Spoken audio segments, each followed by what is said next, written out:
alarmist calls from the left warning about a recession midweek, but the Trump economy continues to roar on. Here to talk about this and so much more, Dan Bongino, Fox News contributor and host of his own podcast, Dan Bongino.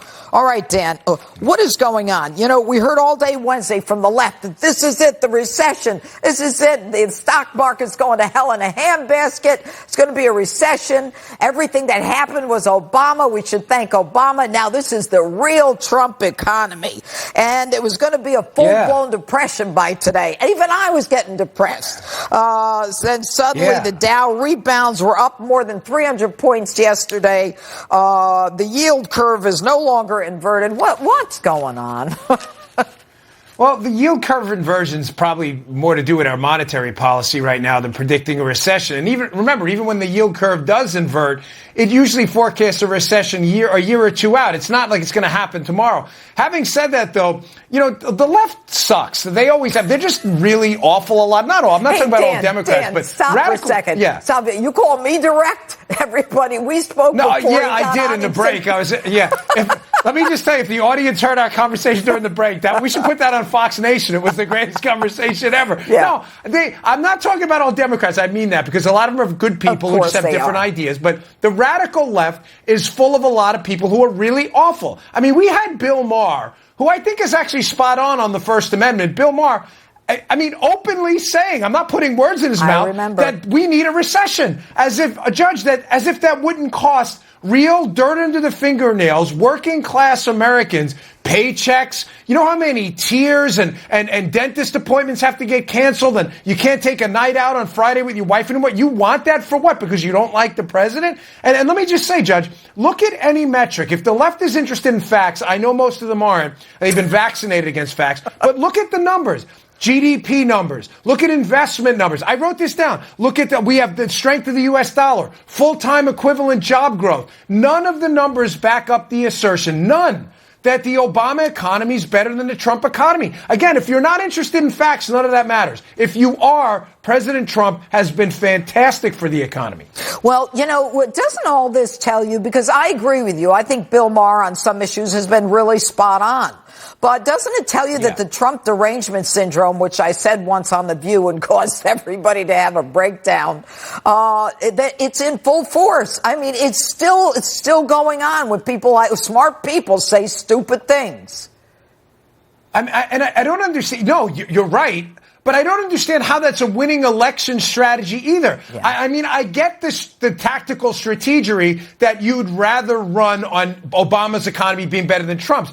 But running now for 2020 on a plan where Democrats, 2020, we really need a recession with like a fist in the air and thumbs up is not a strategy. I don't get where you're going with that. Here's where I'm not giving them advice, but acknowledge the Trump economy is good and come out and say, hey, I've got a better idea. But that's not what they're doing. They keep talking down the economy, but there's a reason. The reason they have to talk it down is because they've done nothing, zero, to help the president of the United States. They voted against every pro-economic growth measure he's put out there. And they can't say the economy's good because they've had nothing to do with it. They can say whatever they want, and they still are able to appreciate the benefits. But anyway, I want to talk about the 2020 race. Now, you've got Warren, who's kind of sneaking up on Biden.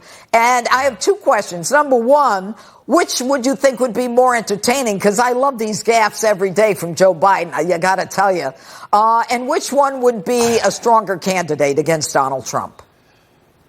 On pure entertainment factor alone, like get your popcorn and let's watch, you got to go with Sleepy Joe. I mean, the guy can't, the guy can't go through one appearance without saying something. We choose truth over facts. He doesn't even remember what state he's in. I mean, on pure entertainment value alone, it's definitely Joe Biden. Who's the stronger candidate? I've got to tell you, I'm not sure either one of them's that strong. Yeah. Elizabeth Warren's got issues of her own. She always says, Judge, I've got a plan, but then you look at the plan and the plan's atrocious. It's like, I got a plan too. Like, a lot of people have plans that are really bad that go out of business. Just because you have a plan doesn't make you smart. Anybody can draw up a bad plan. It's not difficult. All right. I'm not sure either one of them's that strong. Okay, I want to talk to you about Antifa because you were with the NYPD and you were Secret Service. Yeah. Okay, so they have a big protest today in Portland. The far left and the far right coming out. The president has said he's considering designating Antifa as a domestic terrorist organization.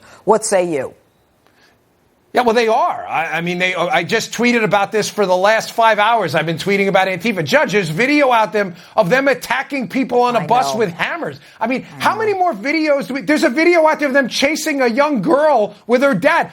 Don't take my word for it. Go look at Andy Ngo's Twitter feed. The reporter the minority reporter, by the way, who got beat up and was put in the hospital by Antifa just a month ago. How is this not a domestic terror group? It's an anti-First Amendment, anti-civil liberties, violent, aggressive group of thugs who travel in packs because they're punk, chump, cowards who would never go out by themselves and ever accost someone because they can't get real jobs. They're loser, degenerate, they don't zero. Want real so they jobs, travel, Dan. losers. They want you to take care of them. Losers travel in packs. That's why they do this. Dan Bongino, thanks so much. Always entertaining. More next on the president's 2020 message and the latest in the Democrats' fight for the 2020 nomination as we close in on the next debate. Katrina Pearson joins us next.